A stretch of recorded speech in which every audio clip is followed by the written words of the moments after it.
So, I asked Dan here because Dan, I think, I've known Dan for about 10 years, coming up probably on an anniversary of sorts. Maybe. And Dan has had a very interesting journey, in my opinion, and he'll share as much of it as he is willing to, but he's grown a business, and he's grown a business in the absolute opposite way of how I would grow a business, because we talked about this. I am a creator.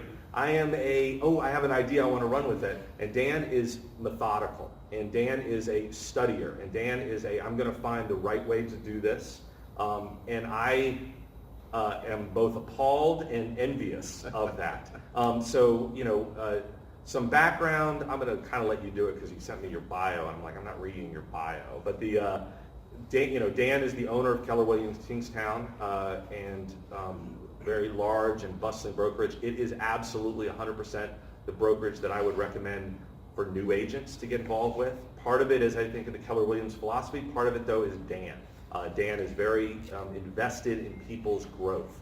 So that's where I would and have sent people. But he's also, is a fully functioning real estate broker and started as that, or a real estate agent. So Dan, why don't you just talk a little bit about how you got into real estate, Sure. And then we really want to focus on lessons learned from you building that business. Okay. So I got into real estate around 10 years ago. I was a waiter at the Capitol Grill in Washington, D.C. And